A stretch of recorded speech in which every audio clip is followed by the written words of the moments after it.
Olá, eu me chamo Lorena Taus, sou nutricionista e hoje irei abordar sobre o tema intervenção nutricional nas dislipidemias e o seu impacto no risco cardiovascular.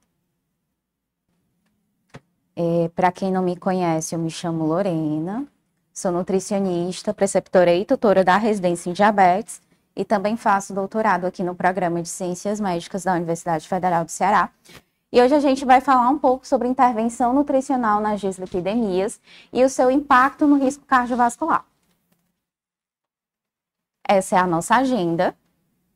E aí, para a gente iniciar, a gente vai falar um pouco sobre a relevância da dieta, de padrões alimentares e dos nutrientes na gênese de doenças cardiovasculares. Como todos nós sabemos, os hábitos de vida, eles estão intimamente relacionados ao risco de doenças crônicas, a complicações cardiovasculares, complicações metabólicas e principalmente vem sendo associado nos últimos anos ao risco de doença cardiovascular aterosclerótica. Desde 1950, algumas sociedades científicas vêm se debruçando sobre estudos acerca dos nutrientes e o seu risco cardiovascular. E o seu risco cardiovascular. E aí, desde então, vem sendo publicadas recomendações, tanto sobre o consumo de gorduras saturadas, gorduras totais, gorduras mono e poliinsaturadas, e a sua associação com a melhora da saúde cardiovascular. E a qualidade, a quantidade dos alimentos, ela vem influenciando de maneira particular, principalmente as fontes de gordura, nesse padrão metabólico de vida dos pacientes, tanto na patogênese quanto na prevenção de doenças cardiovasculares. Com isso, eu tenho, quando aumenta o consumo de gorduras, principalmente gorduras saturadas, aumenta a prevalência de doenças ateroscleróticas, que, por consequência, aumenta o risco cardiovascular. Contudo, essa área de gorduras, né, de intervenção nutricional na base das dislipidemias é uma área um pouco controversa, porque alguns estudos dizem uma coisa e outros dizem outra completamente diferente. Então, a gente tem muita controvérsia dentro da área de nutrição. Todavia, o que é bem estabelecido é que o consumo maior de gorduras, especialmente gorduras saturadas, vem sendo associada ao risco cardiovascular, especialmente quando a gente tem um padrão de estilo de vida, ou padrão de estilo de vida inadequado, ou quando o paciente não adota modificações de estilo de vida que sejam fundamentais para essa prevenção de risco cardiovascular. No ano de 2019, publicado uma parte mais recente do Global Burden of Disease Study, que ele é um estudo que avalia a prevenção, mortalidade, a prevalência de doenças cardiovasculares em indivíduos em todo o mundo, e o Brasil foi um dos países que participou desse estudo. Normalmente participam ali cerca de 150, 200 países. Nesse ano de 2019 participaram cerca de 175 países. E aí foi avaliado que os hábitos alimentares adversos, hábitos alimentares inadequados, eles estão entre um dos principais fatores que contribuem para a perda de anos de vida sem a incapacidade. Então, aí a gente inclui doenças crônicas não transmissíveis, como doenças cardiovasculares. Além do fator alimentar, que é o que a gente vai abordar nessa aula, a gente tem outros fatores adicionais para doenças cardiovasculares, para aumento de risco cardiovascular, como a inatividade física, a quantidade e a qualidade inadequada de sono, tabagismo, pressão arterial elevada, hiperglicemia, sejam os estados de pré-diabetes, resistência à insulina ou diabetes já estabelecido, uma inflamação crônica ou excesso de adiposidade corporal, devido à inflamação basal que esse quadro causa no paciente, né?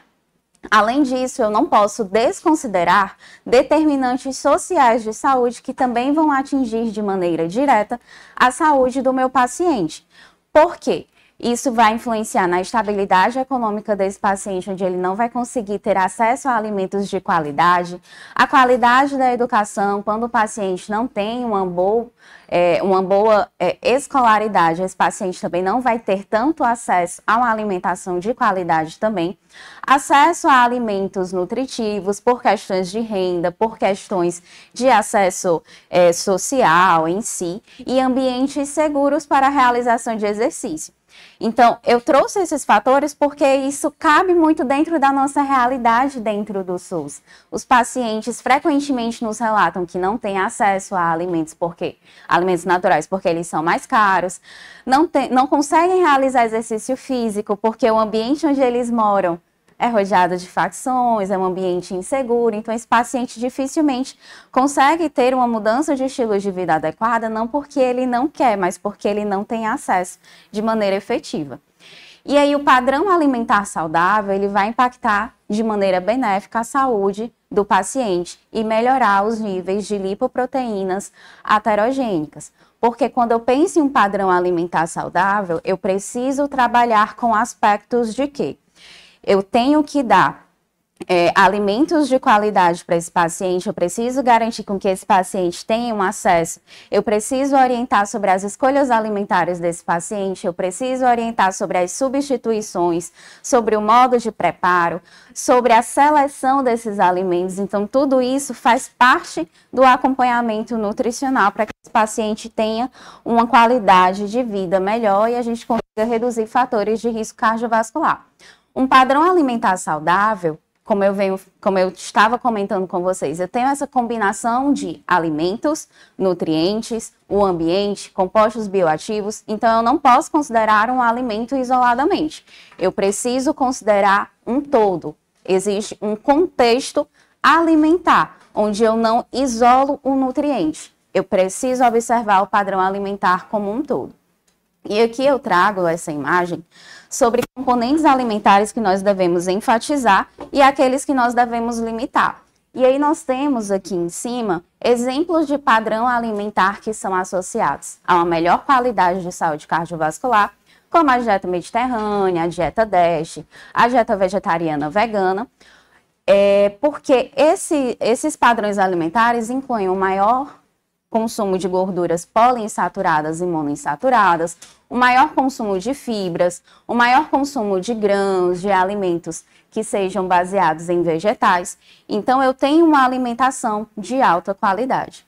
Dessa forma, apesar de eu estar comentando tudo isso com vocês, existem alguns obstáculos que são importantes de serem superados quando a gente estuda sobre as gorduras de modo geral, especialmente associada ao sistema cardiovascular.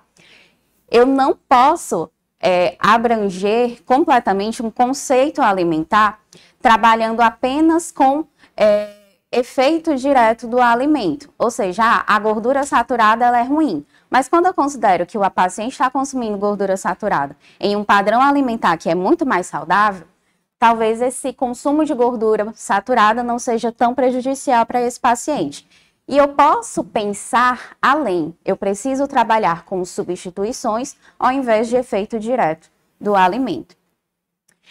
E os ácidos graxos, eles fazem parte de matrizes alimentares de maneira integral. Então, eu não consigo isolar a gordura saturada. Eu preciso considerar o alimento.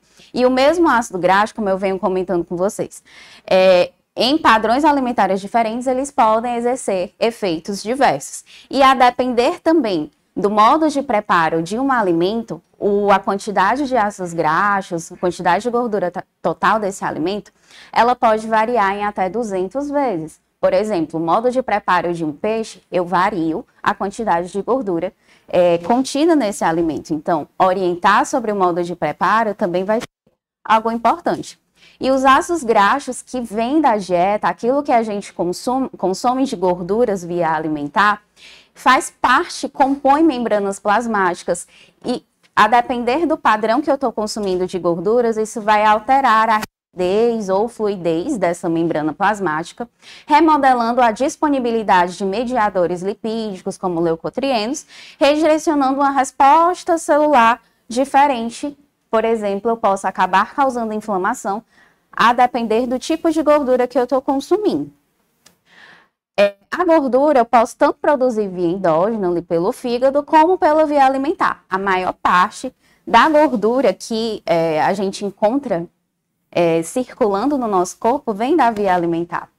E aí, dando continuidade, pegando esse gancho aí que a gente já vem comentando sobre os tipos de gordura, a gente vai comentar sobre as classificações das gorduras. A gente tem a classificação de monoinsaturados, também chamamos de MUFA, de poliinsaturados, que também chamamos de PUFA, de gorduras saturadas e de gorduras trans, que essa com certeza todo mundo já ouviu falar, porque é o que tem no rótulo dos alimentos. As gorduras monoinsaturadas, elas possuem apenas uma única ligação na sua cadeia de carbono, por isso que elas são monoinsaturadas, são encontradas principalmente no formato de ômega 9, que é mais abundantemente encontrado na natureza, e as principais fontes que a gente tem são oleaginosas, o óleo de canola e o azeite de oliva. As poliinsaturadas, elas possuem duas ou mais duplas ligações na sua cadeia de carbono. Dentre elas, a gente tem a série do ômega 6 e do ômega 3. Do ômega 6, a gente tem como exemplo o ácido linoleico e o ácido araquidônico. E do ômega 3, a gente tem o ácido alfa-linoleico, que ele está presente principalmente nos vegetais e que dentro do nosso organismo ele pode se converter em EPA e DHA. E a gente tem os ácidos eicosapentanoicos, que é o famoso EPA, e o ácido docohexanoico, que é o famoso DHA, que a gente encontra principalmente quando vai ler rotulagem ali de suplementos de ômega 3. Os ácidos graxos saturados, eles apresentam uma cadeia de carbono simples, sem apresentar duplas ligações nessas combinações. E a gente tem três classificações: ácidos graxos de cadeia curta, média e longa.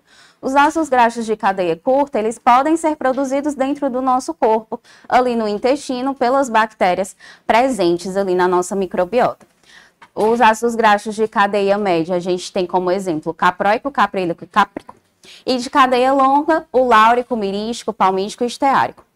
Os ácidos graxos de cadeia média a gente encontra também na natureza. E de cadeia longa a gente encontra principalmente em alimentos de origem animal. E eles também podem ser sintetizados pelo nosso corpo a partir da acetilcoenzima A ou acetil-CoA, como comumente a gente encontra nos livros. Já os ácidos graxos trans, a sua principal fonte que a gente encontra aí, tanto na composição dos alimentos como no nosso corpo, que pode ser convertido, é o ácido elaídico, que está presente em gorduras preparadas a partir da hidrogenação parcial de óleos vegetais, principalmente em indústria alimentícia, e está presente em pequenas quantidades em carne, em leites, porque, principalmente ali nos animais, eles acabam tendo essa conversão em gorduras trans, e quando a gente consome alguns desses alimentos, a gente pode estar consumindo uma pequena quantidade que não vai ser tão prejudicial assim, quando vem de origem, assim, alimentos in natura, do que, por exemplo, um alimento industrializado. E aí, falando sobre as lipoproteínas e risco cardiovascular, o principal ponto que a gente precisa observar: quando que eu vou tratar, né? Quando que eu vou considerar um paciente de risco cardiovascular?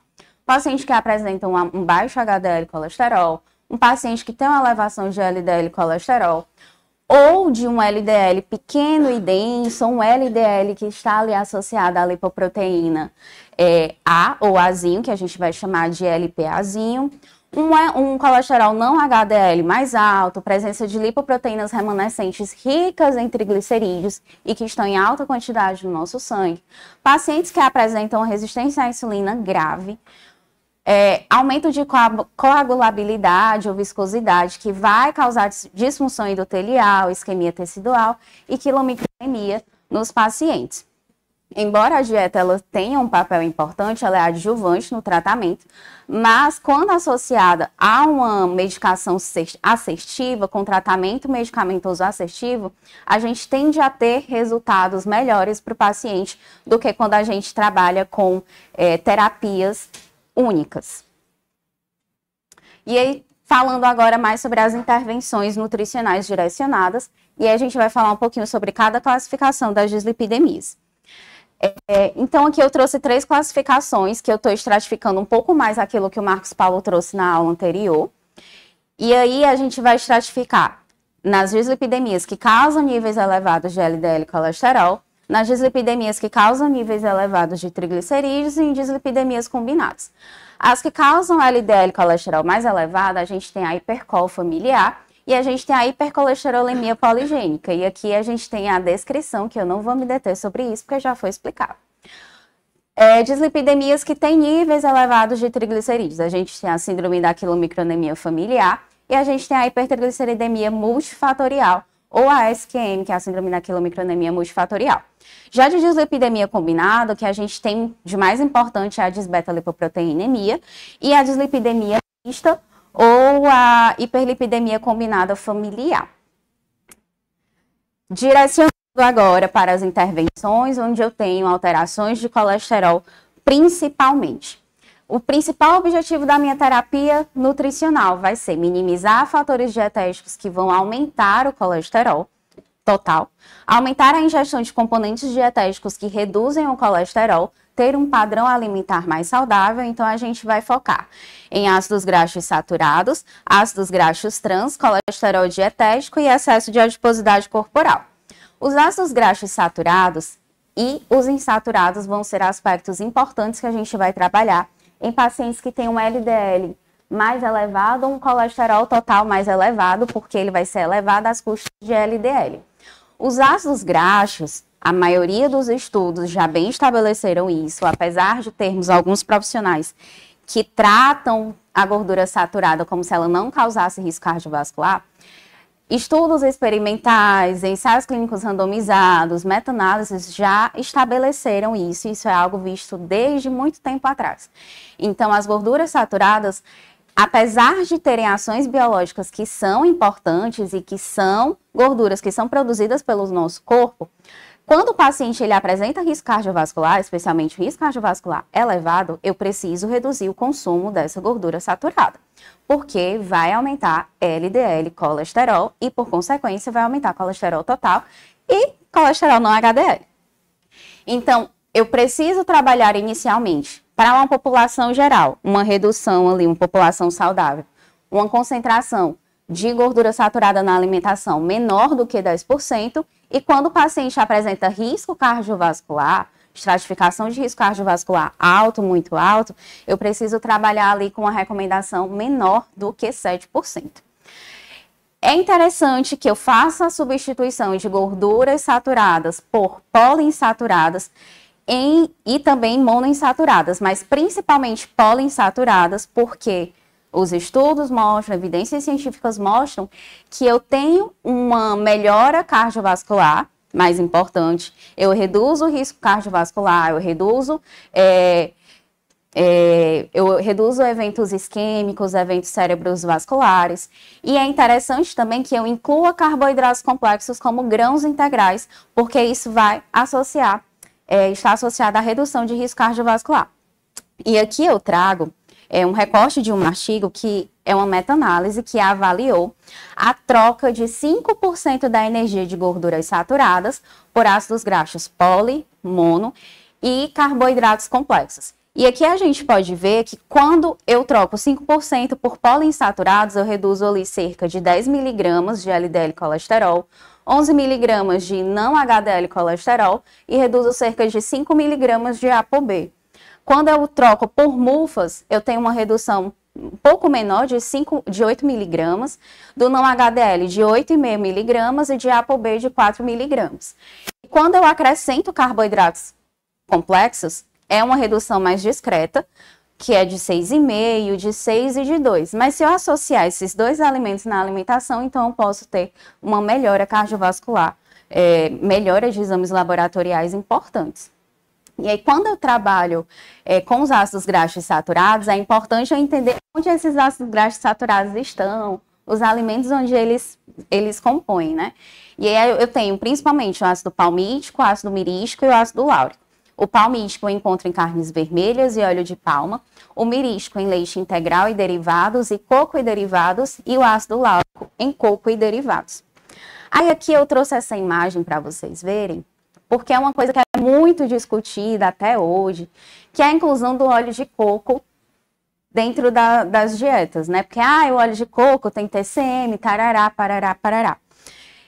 Isso aqui foi um posicionamento que saiu no ano de 2021 sobre o consumo de gorduras na alimentação do brasileiro, que foi publicado pela Sociedade Brasileira de Cardiologia.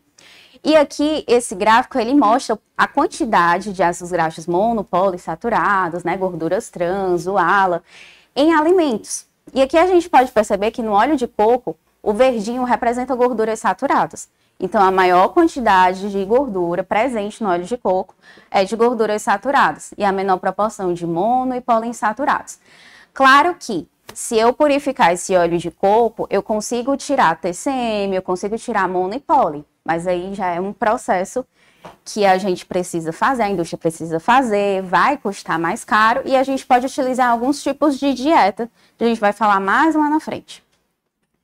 E aqui, por mais incrível que pareça, talvez para muitas pessoas, o óleo de cozinha ele tem uma ótima composição. Óleo de soja, óleo de milho, óleo de girassol, porque a gente tem uma quantidade de mono e poliinsaturados bem maior em relação a saturados, por exemplo. Então, é uma utilização bacana da gente ter, especialmente quando a gente pensa no azeite, né, que é uma gordura maravilhosa, a gente sabe que melhora risco cardiovascular, tarará, tarará, mas o azeite atualmente está custando R$38 numa garrafa.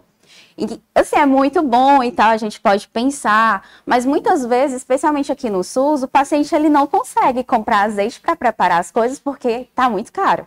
Então, a gente pode orientar mesmo o consumo de óleos vegetais. Claro que sem exceder, ter cuidado com a preparação, não fazer frituras por imersão, mas a gente pode orientar o consumo normal ali do óleo de cozinha que ele já vem utilizando, sem precisar restringir ali o quê? R$8, R$9, né? Já é uma redução interessante. Aí ali sobre o perfil de carnes. Normalmente, o patinho, picanha, músculo, maminha, são carnes mais magras e que é interessante da gente estar incluindo na nossa alimentação. E aqui, principalmente, por exemplo, a gente vai para um rodízio, para alguma coisa, a picanha, o cupim e o contrafilé, eles acabam tendo um percentual de gorduras saturadas muito maior. Eles acabam tendo também uma quantidade boa ali de mono e poliinsaturadas. Então, é interessante ali a gente estar observando essas duas composições, certo? E aí, aí vem aquela dúvida, manteiga ou margarina? Eu acho que aqui vai ser um pouco polêmico, mas eu estou trazendo assim algumas evidências do que tem e sempre me perguntam na consulta, doutora, e aí eu incluo manteiga ou margarina? Na internet a gente encontra basicamente essas informações, principalmente em Instagram, né, TikTok atualmente, que a margarina ela é ruim porque ela é artificial, possui gorduras ruins, tem aditivos, é inflamatório, é feito por meio de hidrogenação. E a manteiga ela é melhor porque ela é mais natural, tem gorduras mais saudáveis e é feita a partir do creme de leite. Então, ela é muito melhor. Mas as evidências científicas trazem alguns comentários diferentes.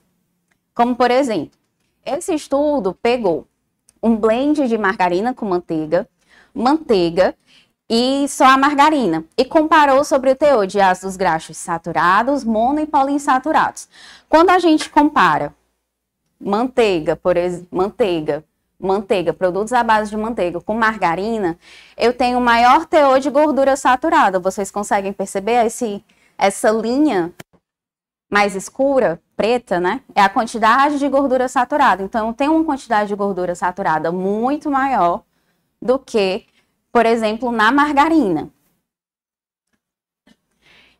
E nesse estudo foi observado que existe uma ausência de qualquer quantidade significativa de gorduras trans. Alguns produtos, eles até podem ter gorduras trans, mas que aquilo não é uma quantidade tão diferente. Então, não necessariamente porque é margarina, porque foi produzida pela indústria, tem maior quantidade de gorduras trans. E, atualmente, o processo de fabricação da margarina não inclui mais a hidrogenação como era antigamente. O processo mudou. Então, a quantidade de gordura trans que antes se batia muito, que se trocar uma molécula vai virar plástico, não sei o que, isso já mudou muito atualmente, como a indústria vem se modificando. Mas eu não estou defendendo a indústria, certo? Eu não estou defendendo a margarina. Eu só estou mostrando evidências daquilo que tem na literatura. Então, não apresentou resultados adversos. E as marcas que foram avaliadas nesse estudo, elas geralmente apresentaram um perfil de ácidos graxos bacana e de energia que eram consistentes às recomendações nutricionais do período que esse estudo foi realizado em comparação com a manteiga. E aí, quando a gente para pensar que, de fato, consumir maior quantidade de gordura saturada não vai ser interessante, e quando o nosso paciente do SUS, ele consome manteiga com pão, e aí não consome nenhum tipo de fruta, vegetal, verdura, talvez, de fato, não seja interessante estar mantendo essa manteiga na refeição dele. Então, depende muito do contexto alimentar que esse alimento está inserido. Já aqui eu trouxe esse outro exemplo, que é um creme vegetal adicionado de fitoesteróis e o impacto que ele teve na redução de LDL colesterol. Então, aqui a gente pode ver que, de fato, a gente teve uma redução importante do LDL colesterol em um creme vegetal que foi adicionado de fitoesteróis. E, para quem não sabe, o creme vegetal é uma margarina. Então, Lorena, o que vai ser mais saudável? Depende do contexto alimentar desse paciente, depende do que ele está ingerindo. Se ele está comendo muita margarina, também não é legal. Se ele está comendo muita manteiga, também não é legal. Aí um paciente com alto risco cardiovascular, vai ser interessante eu manter a manteiga? Preciso avaliar todo o restante do contexto alimentar dele para considerar alguma orientação nutricional. Então, preciso avaliar excessos, modo de preparo, onde eu estou inserindo esse alimento. E aí a gente vai falar sobre o azeite, como a gente já deu introdução antes. O azeite, ele é rico em ácidos graxos monoinsaturados, principalmente o ácido oleico, vitamina E, polifenóis, moléculas lipídicas, e apresenta propriedades anti-inflamatórias e antioxidantes.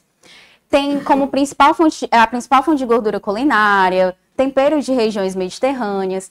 E aqui nesse estudo, que foi um ensaio multicêntrico realizado na Espanha, com 7.447 participantes, mostrou que a inclusão de azeite teve uma redução em eventos cardiovasculares, ali cerca de 31%, em relação ao grupo controle. Então, incluir o azeite pode ser uma boa, pensando em redução de risco cardiovascular. E aí, como que eu vou escolher esse azeite? É interessante que eu verifique a data de fabricação. Quanto mais novo esse azeite for, melhor vai ser. Observar atentamente as informações do rótulo. Preferir embalagens que estejam escuras. Eu sei que eu estou mostrando embalagem clara, mas ignorem, é só porque era para ilustrar. Mas é interessante que sejam embalagens de vidro e embalagens escuras. Que seja fabricado 100% por azeitonas, então olhar a listinha de ingredientes. Preferir versões que sejam envasadas e produzidas no Brasil, porque aí eu vou ter a chance de não ter alterações ou adulterações. E que tenha ali uma acidez até 0,8%, tá? E aí, falando sobre os ácidos graxos trans, vários estudos observacionais têm mostrado que os ácidos graxos trans realmente têm resultados cardiovasculares adversos. A cada 1% de energia ingerida de ácidos graxos trans na dieta, eu tenho um aumento de LDL colesterol de cerca de 1,5 miligramas por decilitro. Então, por isso que quanto menos eu ingerir ácidos graxos trans, melhor vai ser, porque eles aumentam o nível de partículas aterogênicas, porque reduzem os transportadores ABCA1 e ABCG1, que fazem um transporte reverso de colesterol. E aqui é interessante sempre orientar o paciente sobre a leitura de rótulos, especialmente porque atualmente os rótulos apresentam essa indicação aqui de alto em açúcar adicionado, gordura saturada, alto em sódio. E uma orientação que eu sempre dou para os pacientes, quando a gente está trabalhando com redução de gorduras, é olhar no rótulo que a quantidade de gordura total, eu vou me basear na quantidade de gordura saturada. Se essa gordura saturada for menor do que 50% da gordura total, é um bom alimento que tem uma quantidade de gordura total ali interessante. Então, sempre orientem seus pacientes a olharem o rótulo, ter quantidade ali de gorduras trans 0 gramas, gorduras saturadas menor do que 50% da quantidade total de gordura do alimento pela porção indicada no rótulo. Colesterol dietético.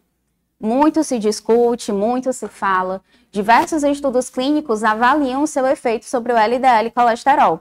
E o aumento de 100 miligramas do seu consumo pode ser que aumente ali o LDL colesterol em cerca de 1,5 ou 2 miligramas por decilitro. Mas a gente precisa ter atenção porque essa relação não é linear. Eu tenho indivíduos que são mais responsivos, especialmente em alguns alimentos que têm mais colesterol dietético, e atualmente as diretrizes trazem que não existe um ponto de corte não existe um ponto de corte efetivo sobre o colesterol alimentar, mas a gente fica ali dentro de uma recomendação de 200, 300 miligramas. E a depender da estratificação de risco cardiovascular do paciente, eu posso ir reduzindo cada vez mais essa quantidade. E aí, trazendo sobre as diretrizes, eles sempre mostram que quanto menor o consumo de gordura saturada, aumentar o consumo de gorduras insaturadas, vai ter um maior impacto em LDL, em colesterol não HDL, principalmente quando a gente compara com o colesterol dietético, e aí a gente fica aqui nessa recomendação de 100, 300 miligramas dia, e que a gente tem uma associação maior do consumo alimentar do colesterol e ao maior risco de doenças cardiovasculares que ainda não são conclusivos. Então, a gente não pode determinar efetivamente que o colesterol dietético vai ser tão ruim assim. E aí a gente vem falando do ovo, que muito tempo já foi vilão, já foi mocinho, e aí muitas pessoas perguntam na consulta: doutora, quantos ovos eu posso comer por dia? Posso comer um? Eu tenho que comer com clara? Eu tenho que comer com gema? Só um, só outro? Eu faço cozido? Faço frito? Então, é importante a gente destacar que é uma proteína de alto valor biológico, é uma proteína gostosa e é uma proteína barata, principalmente quando a gente pensa nos dias de hoje que a carne, o frango, tá tudo muito caro. Então, é uma fonte de colesterol alimentar, sim, possui gorduras saturadas, mas tem uma alta densidade nutricional. Tem uma quantidade aqui de cerca de 7,5 a 8 gramas de proteína de alto valor biológico na sua composição. Tem ali 1,6 gramas de ácidos graxos saturados, 1,8 gramas de monoinsaturados, quase 1 grama de poliinsaturados e 200 miligramas de colesterol. As evidências científicas são conflitantes, mas eu sempre preciso ter cautela no consumo de indivíduos que têm diabetes ou que são hiperresponsivos. Lorena, como eu vou saber isso? Avaliando como está o paciente, o recordatório dele. Se é um paciente que está consumindo 3, 4 ovos por dia, mas está ok, não tem risco cardiovascular, eu posso manter esses 3, 4 ovos por dia, dependendo da forma de preparo. Ou eu posso ali reduzir para 2 porções, mas eu preciso avaliar o contexto alimentar de maneira total. E sim, existem alguns indivíduos que são mais hiperresponsivos e eu preciso, de fato, reduzir a quantidade desse ovo. Atualmente, a gente tem só claras pasteurizadas que a gente pode estar indicando para os pacientes.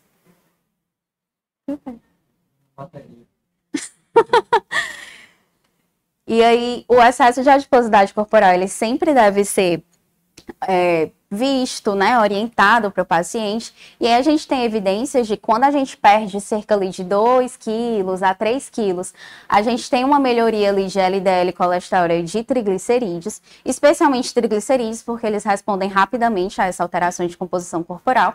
E quando a gente tem uma perda de peso sustentada ali de 5 a 8 quilos, a gente tem uma redução média ali de LDL e colesterol de 5 miligramas. Mas faz diferença para um paciente que tem alto risco cardiovascular. Então, eu preciso trabalhar com adesão à intervenção dietética, a associação com a equipe multidisciplinar com intervenções estruturadas e a inclusão de exercícios resistidos com a ingestão de proteína adequada para eu não perder massa magra. E aí eu garanto uma manutenção de peso. Essas aqui são as recomendações atuais que a gente tem para dislipidemias associadas ao aumento de LDL e colesterol. E aí é interessante que eu adicione proteínas magras, alimentos que são fontes de proteínas vegetais também, substituir ácidos graxos saturados e açúcares simples e refinados por carboidratos complexos e gorduras mono e poliinsaturadas. É interessante orientar a inclusão de farelo de aveia, castanhas, nozes, lentilha, feijão, semente de chia, linhaça, abóbora, girassol, maçã, pera, outras frutas de maneira geral, e vegetais como batata doce e o chuchu.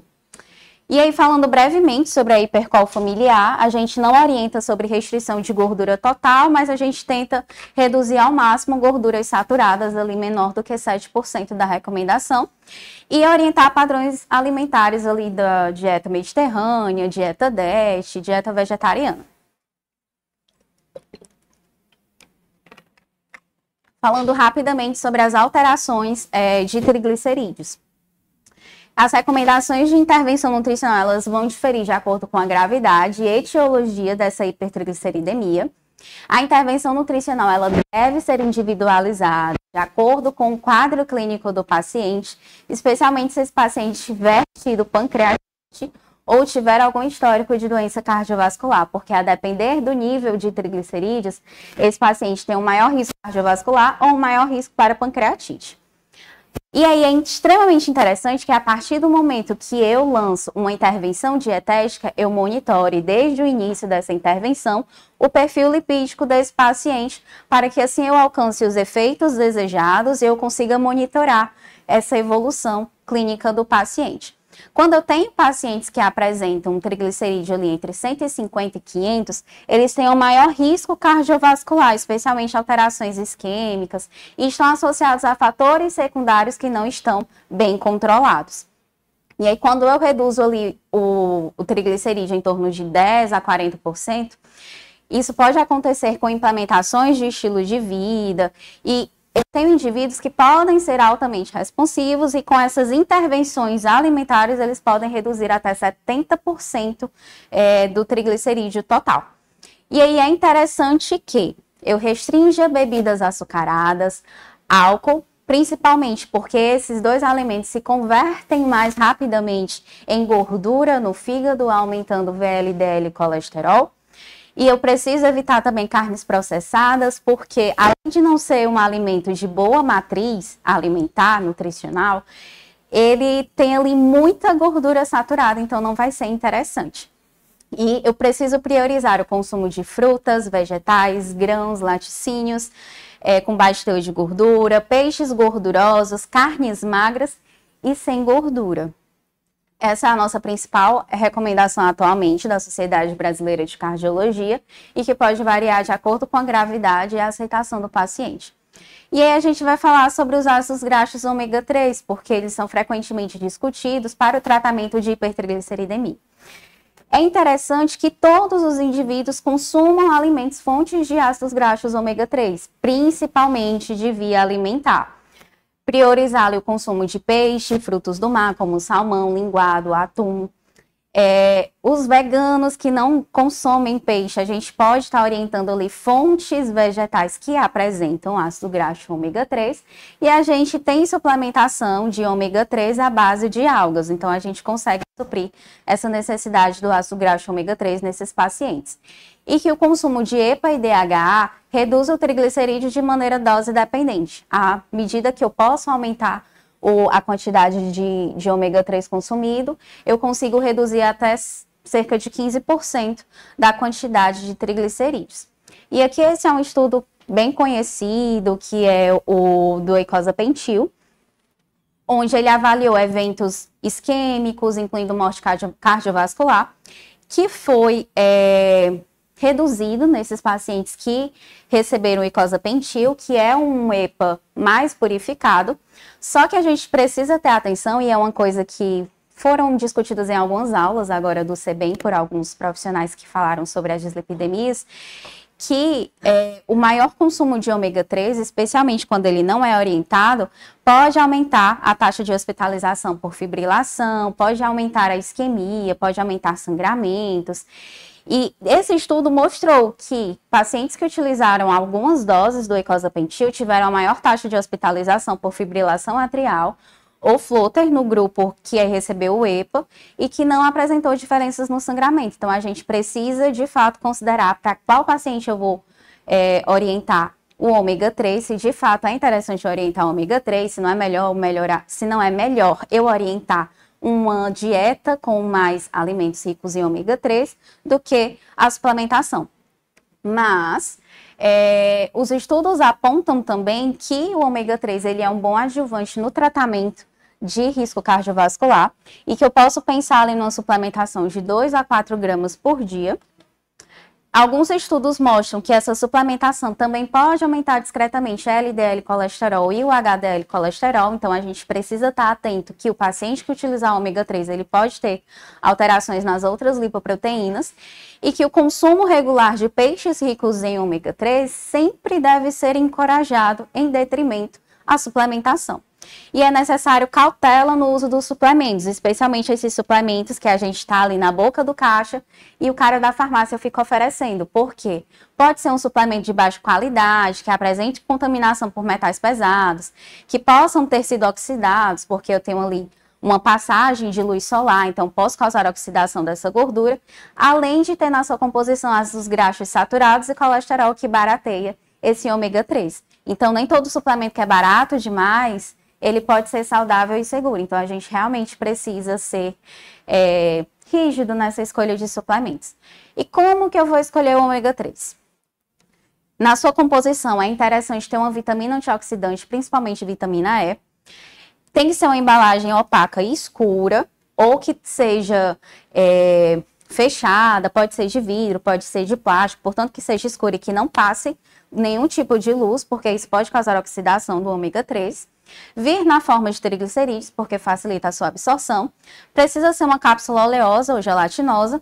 Ter o selo livre de metais pesados, como o IFO, o MEG3 e o PURIT. E que deve conter pelo menos 1000 miligramas por porção de EPA e DHA. Normalmente eu oriento que essa porção deva ser ali de no máximo 3 cápsulas, porque senão não vai valer muito a pena ali o custo-benefício, vai sair muito caro. Posso passar? E aqui são algumas sugestões de marcas que a gente pode orientar para o paciente comprar e olhar na farmácia, olhar na internet, enfim. Não sou propaganda de nenhuma marca, mas eu estou apresentando aqui várias marcas que é o que a gente pode dar para o paciente, orientar marcas para que ele pesquise e veja o que é o mais barato. E aí, quando eu tenho um paciente com hipertrigliceridemia acima de 500, algumas intervenções nutricionais, elas podem ser condizentes às anteriores, mas eu preciso ser mais rígida quanto à monitorização dos triglicerídeos, porque esse paciente tem uma facilidade maior de desenvolver pancreatite. É uma dieta que não vai precisar de uma restrição muito severa de gordura, a depender da sua etiologia, mas normalmente eu não preciso trabalhar com uma restrição muito severa de gordura, e que a sua variabilidade substancial na resposta dos triglicerídeos e a abordagem dietética, ela vai depender muito dos fatores metabólicos que estão relacionados e o que isso causou de, por exemplo, um diabetes descompensado, e foi isso que causou essa hipertrigliceridemia severa. Então, se eu compensar o diabetes, tudo pode ser resolvido. E aí, normalmente, quando eu tenho triglicerídeos acima de 750 ou maiores do que 1000, normalmente a maior parte das diretrizes trabalha dessa forma, eu preciso sim trabalhar com uma dieta com restrição de gordura, com até 10%, por um período breve, mas eu posso trabalhar com essa dieta hipolipídica e com uma breve restrição calórica ali de 500 calorias, porque isso já vai causar melhora ali do perfil lipídico.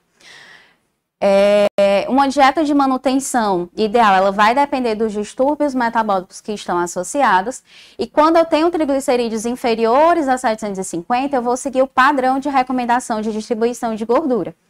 Então, eu só preciso, de fato, ter atenção à causa dessa hipertrigliceridemia, como eu vou ajustar essa dieta, e que, de fato, alterações imediatas na dieta vão responder rapidamente no triglicerídeo sérico. E aí, falando brevemente sobre a SQF, não vou me adentrar muito, porque são muitos detalhes, mas só para falar brevemente que é uma síndrome autossômica recessiva, que causa ali alteração na função da LPL ou de seus cofatores, e isso vai aumentar a quantidade de triglicerídeos no sangue. E a necessidade nutricional, ela vai ser completamente diferente, o tratamento nutricional é completamente diferente, porque eu tenho uma alteração enzimática. Então, eu vou, de fato, precisar para sempre de uma restrição acentuada de gorduras para reduzir a quilomicronemia alimentar. Esse é o maior desafio do tratamento nutricional desses pacientes. E aí, eu preciso restringir gordura da dieta de 10 a 15%, ou cerca de 15 a 20 gramas por dia. Quando a gente pensa na dieta de uma população normal tem um consumo de até 35% do valor calórico total. Então, a gente tem aqui uma redução importantíssima da quantidade de gordura, de como eu vou preparar os alimentos, das escolhas, enfim, da seleção dos alimentos. Então, isso vai ter um impacto muito grande na qualidade de vida do paciente. Exclusão de açúcares de adição, principalmente xarope de milho, xarope de glicose e sacarose. Exclusão de sucos de frutas concentrados demais. exclusão de bebidas alcoólicas, consumo de carboidratos complexos em quantidades adequadas, garantia da adequação de ácidos graxos essenciais, porque eles precisam consumir poucas gorduras, mas precisam consumir a quantidade adequada de ácidos graxos.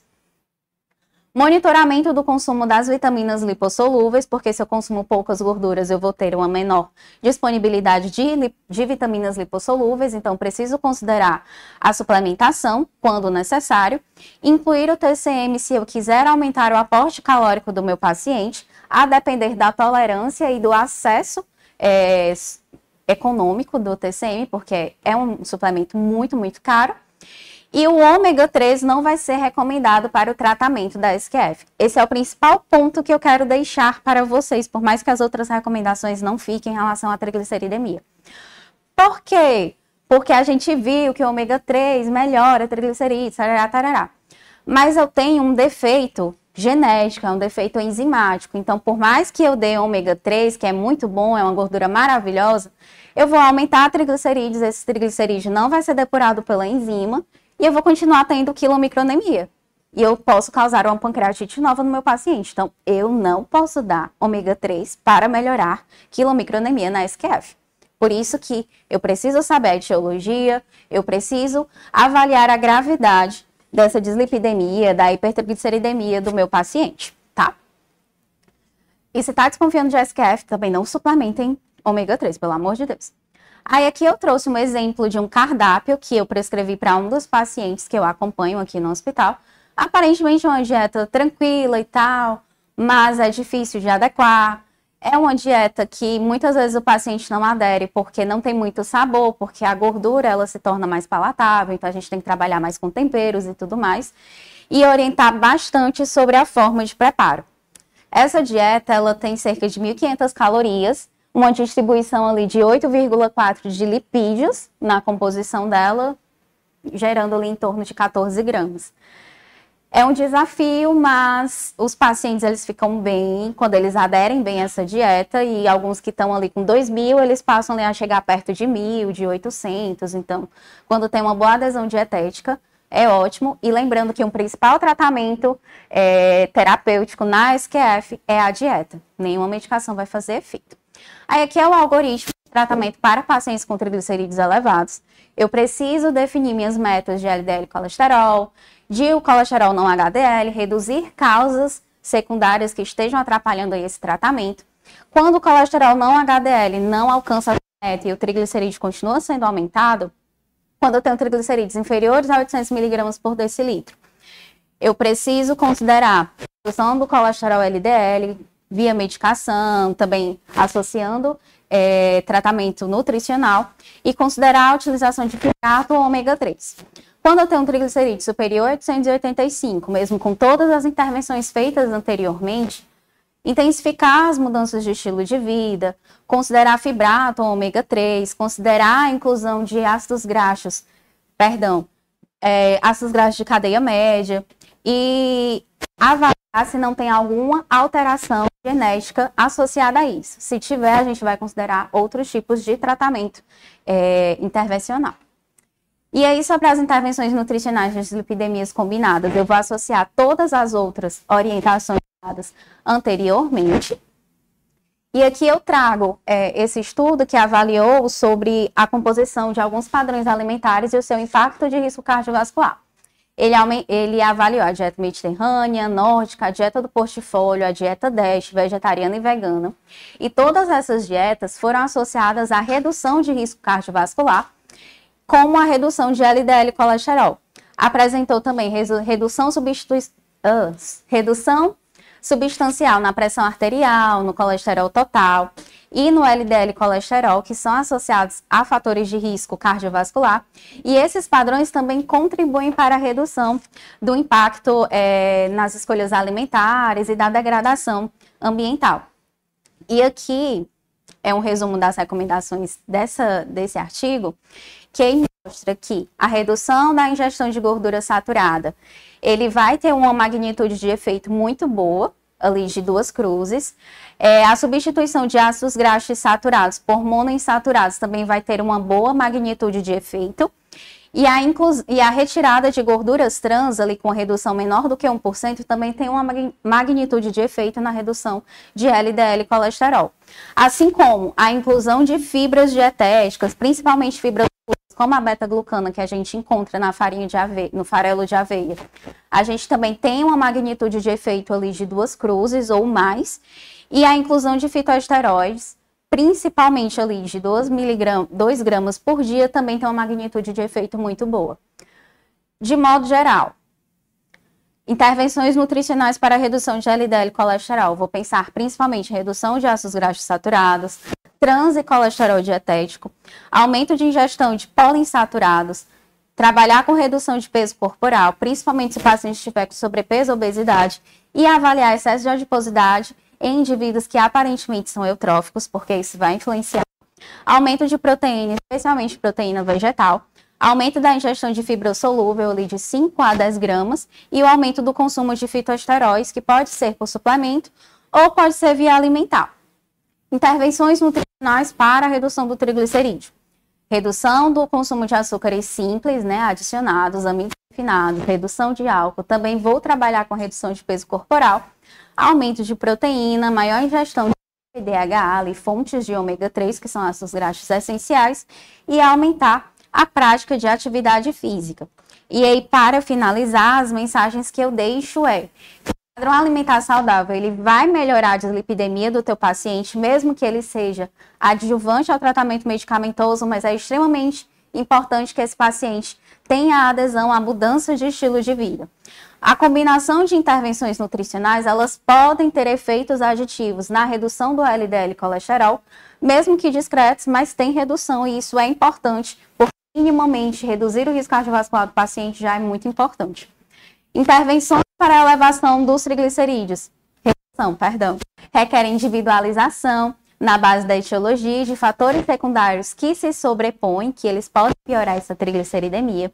Os indivíduos, eles devem sempre ser orientados a ter um padrão alimentar saudável, levando em consideração preferências pessoais, restrições orçamentais, tradições culturais, o que ele gosta de comer, enfim. Eu tenho que individualizar sempre para o paciente. E que a terapia nutricional, ela deve ser orientada por um nutricionista especialista. Isso vai ser clinicamente eficaz, econômico e vai auxiliar no controle dos níveis lipídicos do paciente e garantir que ele tenha uma boa adesão alimentar. E é isso. Muito obrigada. E para finalizar, eu só queria deixar essa frase. Que conviver com algumas dessas complicações é um grande desafio. Mas o dia a dia se torna mais equilibrado e leve com orientações alimentares adequadas, práticas e reais. E é isso, gente. Obrigada.